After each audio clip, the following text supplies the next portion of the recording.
तो आज बात करते हैं महिला फुटवेयर बेचने की कला के बारे में।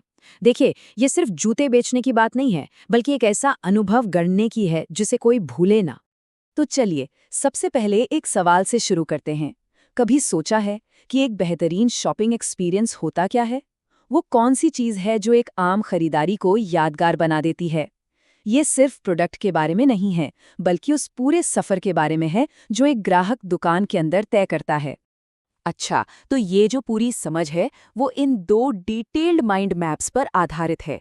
ये हमें दिखाते हैं कि ग्राहक के दुकान में घुसने से लेकर बिलिंग तक का पूरा सफ़र कैसा होता है।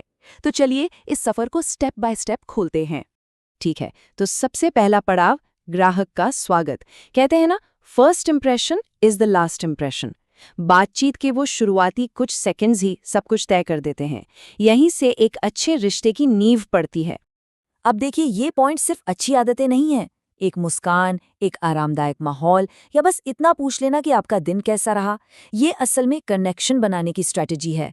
इससे ग्राहक को लगता है कि हाँ, उनकी यहाँ परवाह की जाती है और उन्हें सहज महसूस होता है। चलिए अब आगे बढ़ते हैं, ज़रूरत को समझने की तरफ।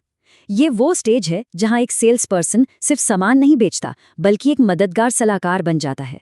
यहाँ मकसद बेचना नहीं, बल्कि मदद करना है। और ये सब शुरू होता है एक बहुत ही सीधे लेकिन बेहद ज़रूरी सवाल से, क्या ढूंढ रही हैं? बस यही एक सवाल है जो ग्राहक की ज़रूरतों और इच्छाओं का दरवाज़ा खोल देता है। ये बातचीत शुरू करने का सबसे आसान और सबसे असरदार तरीका है।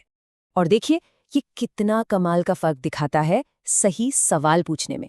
अगर पूछा, क्या आपको ये पसंद है, तो जवाब आएगा हाँ या ना, बात खत्म। लेकिन अगर पूछा, आप किस मौके के लिए जूते देख रही हैं, तो फिर एक पूरी कहानी खुल जाती है। अब आते हैं एक्शन वाले पार्ट पर, सही फिट और स्टाइल ढूंढना। यहाँ पर प्रोडक्ट की जानकारी और छोटी छोटी बातों पर ध्यान देना सबसे ज़रूरी हो जाता है। यहीं पर असल में भरोसा बनता है। इस पूरी ट्रायल प्रोसेस को इन आसान स्टेप्स में समझा जा सकता है। पहले तो ग्राहक की पसंद के हिसाब से कुछ अच्छे ऑप्शन दिखाइए, फिर बताइए कि मटेरियल कैसा है, कितना आरामदायक है, सही साइज दीजिए, पहनने में थोड़ी मदद कीजिए। हर एक कदम से ग्राहक को महसूस होता है कि उनकी कितनी कदर की जा रही है। और इन सब के बीच सबसे ज़रूरी सवाल है, कैसा लग रहा है? ये एक छोटा सा सवाल पूरे फोकस को वापस ग्राहक के आराम और उसकी संतुष्टि पर ले आता है। ये दिखाता है कि सेल से ज़्यादा ज़रूरी उनका कंफर्ट है। अब आते हैं उस हिस्से पर जो थोड़ा मुश्किल हो सकता है, आपत्तियों को संभालना। लेकिन यहाँ नज़रिया बदलने की ज़रूरत है। कोई ऑब्जेक्शन असल में ना नहीं होता, बल्कि ये एक तरह का सवाल होता है और जानकारी या भरोसे की मांग होती है। और ये कुछ आम चिंताएं हैं जो अक्सर सुनने को मिलती हैं। अरे ये तो महंगा है, या फिर इसे पहनना थोड़ा मुश्किल लग रहा है। ये असली चिंताएं हैं और इन्हें नज़रअंदाज नहीं किया जा सकता। यहीं एक अच्छे सेल्समैन की कला परखी जाती है। तो फिर इन चिंताओं को कॉन्फिडेंस में कैसे बदला जाए? इसका जवाब है फायदे और वैल्यू समझाकर। अगर वो नहीं जमता तो दूसरे ऑप्शन देकर, और सबसे बड़ी बात, सब्र के साथ बात करके। मकसद ये है कि ग्राहक की परेशानी दूर हो, न कि उसे टाल दिया जाए। चलिए अब सफर के आखिरी पड़ाव पर चलते हैं। वो आखिरी लेकिन बहुत जरूरी कदम जो सेल को पक्का करते हैं और एक ऐसा इंप्रेशन छोड़ते हैं जो हमेशा याद रहे।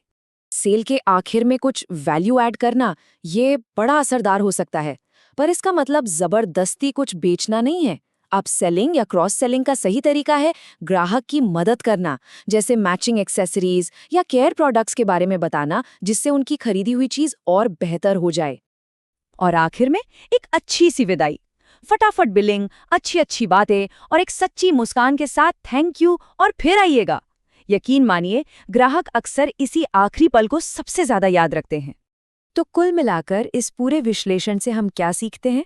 यही कि फुटवेयर बेचना सिर्फ एक सौदा नहीं है, ये एक रिश्ता बनाने का, भरोसा जीतने का और एक ऐसा अनुभव देने का मौका है जो ग्राहक को बार बार वापस आने पर मजबूर कर दे।